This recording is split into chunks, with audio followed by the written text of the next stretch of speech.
Welcome to part 2 of our discussion on emotional abuse in families. In the first video, we explored the dynamics of neglect, possessive parents, dominant parents, and overly critical parents. Today, we explore what happens when, often unconsciously, parents feel threatened and try to compete with their children, and also the topic of psychological marriage between a child and a parent. So let's begin. Another type of abuse comes from competitive parents. For example, a mother who feels threatened by her growing daughter because she herself no longer feels young or attractive. She may start shaming or suppressing her daughter. Or a father who feels threatened by his son's success. He believes there is room for only one man in the house, so he belittles and undermines his son to keep him small and dependent. This often reflects deep inferiority feelings that the parent projects onto the child. Such sons and daughters often end up surrounded by people who invoke the same old feelings. For instance, a daughter working with a jealous coworker who tries to push her out. Competitive parents often grew up in large families where they had to compete for basic needs and attention. No matter their adult circumstances, they live with a fear of exclusion.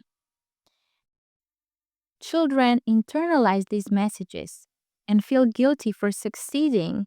Success feels like a betrayal. They learn, if I shine, I hurt someone. Such families suppress growth. Being invisible feels safer than being successful. Healthy parents, on the other hand, celebrate their child's development. Competitive parents feel threatened, anxious, and deprived when their child thrives. One of the most complex forms of abuse is psychological marriage between a parent and a child. These are, for example, daughters who experience their mothers as best friends. The mother confides in her, complains about her husband, unloads all emotional burdens, and expects a lot of support.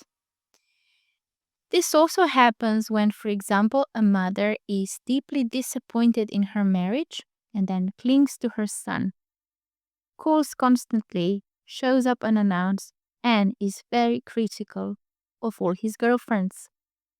We also call this phenomenon emotional incest or psychological marriage or parentification. If a parent singles out one child as the one I love most, this is abusive towards that child and towards the siblings. The siblings often reject the chosen child, leaving them isolated, belonging neither to the parent nor to the sibling. The chosen child feels pressure to maintain the parent's emotional needs.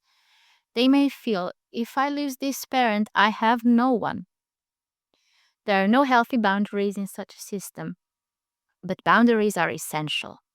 The parental and child subsystems should remain separate. A parent-child relationship is not loving or healthy if it serves the parent's emotional needs rather than the child's. There are some very common adult outcomes of emotional incest. Number one is love-hate relationships, which are intense ambivalence feelings towards parents. The child felt very privileged but also very suffocated. Number two is guilt and confusion about personal needs. These children feel guilty for having desires of their own because they were trained to meet the parents' needs first.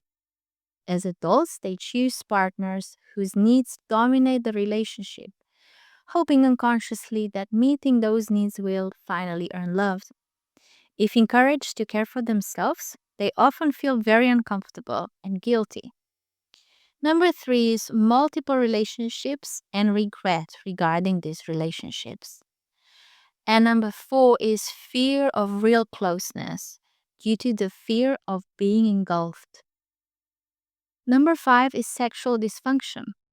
Research shows that over 90% of emotional partner children become either sexually addicted or sexually shut down later in life. Some avoid sexuality entirely, others use it compulsively to numb distress. Growing up with competitive parents or experiencing parentification can be deeply challenging, but understanding these patterns is the first step towards healing. Remember, you are not responsible for your parents' unmet needs. It's okay to set boundaries and seek support.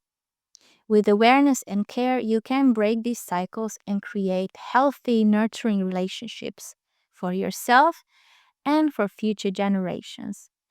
Thank you for listening. Don't forget to subscribe, it helps the channel more than you think.